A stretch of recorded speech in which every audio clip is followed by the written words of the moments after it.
Janasena party అధ్యక్షుడు పవన్ కళ్యాణ్ వారాహి విజయబేరి యాత్రలో భాగంగా నేడు అనకాపల్లి జిల్లాలో పర్యటించనున్నారు. సాయంత్రం 3:30కు హెలికాప్టర్లో అనకాపల్లి డైట్ కళాశాల సమీపంలోని ప్రైవేట్ లేఅవుట్లో హెలీప్యాడ్కు చేరుకుంటారు.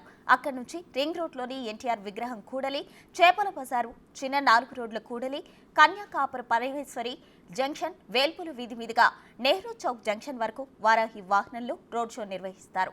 4 గంటలకు నెహ్రూ చౌక్ కూడలిలో వారాహి వాహనం మీద నుంచి ప్రజలను ఉద్దేశించి ఆయన ప్రసంగించనున్నారు.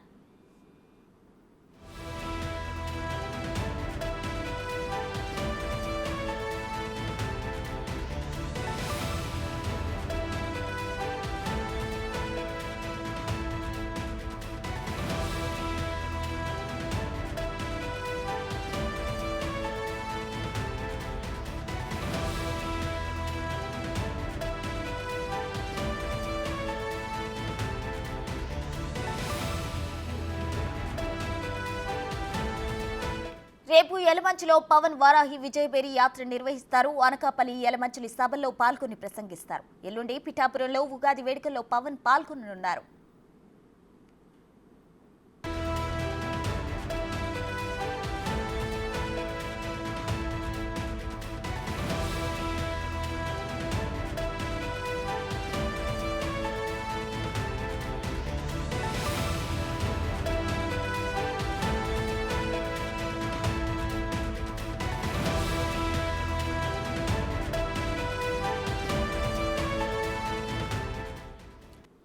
పవన్ టూర్ కు సంబంధించి మరిన్ని వివరాలు మా ప్రతినిధి రాజు అందించడానికి సిద్ధంగా ఉన్నారు. రాజు, చెప్పండి, ఇప్పటికే పవన్ వారాహి యాత్ర ప్రారంభించి గడుస్తోంది. అయితే ప్రస్తుతం వారాహి యాత్ర ఎలా జరుగుతుంది? జన ఆదరణ ఎలా ఉంది దీనికి? నుంచి మొదటిసారిగా పవన్ కళ్యాణ్ ఈ వారాహి నుంచి ఎన్నికల సమరశంఖారావాన్ని పూరించడానికి సిద్ధమైనటువంటి పరిస్థితి కనిపిస్తుంది. ముందుగా నెల్లిమర్ల నుంచి, అంటే విజయనగరం జిల్లా నెల్లిమర్ల నుంచి పవన్ ఎన్నికల ప్రచారం మొదలు పెడతారని అనుకున్నారు. కానీ ఇది ప్రస్తుతం అయితే అనకాపల్లి జిల్లాకు సంబంధించి అనకాపల్లి ఎమ్మెల్యే నియోజకవర్గం, అక్కడ కొనతాల రామకృష్ణుడు పోటీలో ఉన్నటువంటి పరిస్థితి అయితే ఉంది. కొనతాల రామకృష్ణకి ఈ ప్రచారంలో భాగంగా పవన్ కళ్యాణ్ అయితే ప్రస్తుతం ఈరోజు తన వారాహి విజయయాత్రను ప్రారంభించే పరిస్థితి అయితే కనిపిస్తుంది. ముఖ్యంగా చూస్తే పవన్ కళ్యాణ్ ఆ సభకు సంబంధించి అన్ని ఏర్పాట్లు చేశారు. అనకాపల్లి 4 రోడ్ల కూడలి, నెహ్రూ జంక్షన్ వద్ద భారీ ఏర్పాట్లు అయితే ప్రస్తుతం చేస్తున్నటువంటి పరిస్థితి కనిపిస్తుంది. మరోపక్క కొనతాల రామకృష్ణుడికి ఈరోజు ప్రచారం చేస్తున్నటువంటి పవన్ కళ్యాణ్ రేపు యలమంచిలి నియోజకవర్గంలో ప్రచారం చేస్తారనేది తెలుస్తున్నటువంటి సమాచారం అయితే ఉంది. మరి ముఖ్యంగా చూస్తే ఇది ఉత్తరాంధ్రలో మొట్టమొదటి సమావేశం కావడం, అటు శ్రీకాకుళం, విజయనగరం జిల్లాలకు 2 జిల్లాలకు సంబంధించి నెల్లిమర్ల ఒక్క సీటే జనసేన పార్టీకి ఉన్నటువంటి నేపథ్యంలో మొత్తం క్యాడర్ అంతా కూడా అనకాపల్లికి మొదటి సభని భారీ ఎత్తున విజయవంతం చేయడానికి సన్నాహాలు అయితే చేస్తున్నటువంటి పరిస్థితి కనిపిస్తుంది.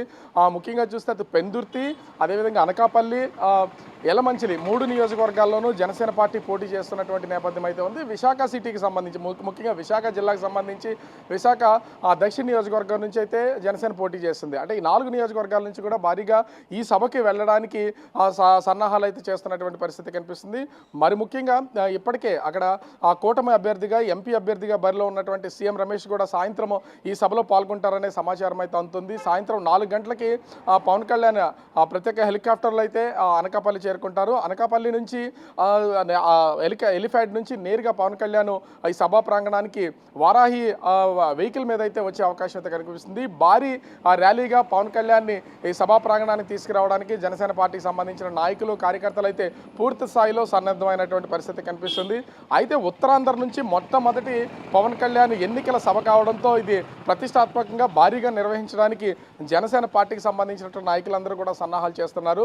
మరో పక్క చూస్తే అటు టీడీపీ, బీజేపీ నుంచి కూడా ఈ సమావేశాల్లో పాల్గొనడానికి ఆ పార్టీకి సంబంధించినటువంటి నాయకులు కూడా సిద్ధమవుతున్నటువంటి పరిస్థితి అయితే ఉంది. పవన్ కళ్యాణ్ జనసేన పార్టీ నుంచి భారీ ఎత్తున ఓట్లు ఉండడం, మొదటి నుంచి కూడా ఎన్డీఏ కూటమిలో పవన్ కళ్యాణ్ ఉన్నటువంటి నేపథ్యంలో సీఎం రమేష్ను కూడా ఈ సమావేశానికి పాల్గొనేలాగా ఏర్పాట్లు చేస్తున్నారనే సమాచారం అయితే ఉంది. మరి సీఎం రమేష్ పాల్గొంటారా లేదా ఇది కేవలం జనసేన పార్టీకి సంబంధించినటువంటి సమావేశంగానే తెలుస్తారనేది మాత్రం వేచి చూడాల్సినటువంటి పరిస్థితి కనిపిస్తుంది. ప్రసన్న. రైట్ రాజు, థాంక్యూ.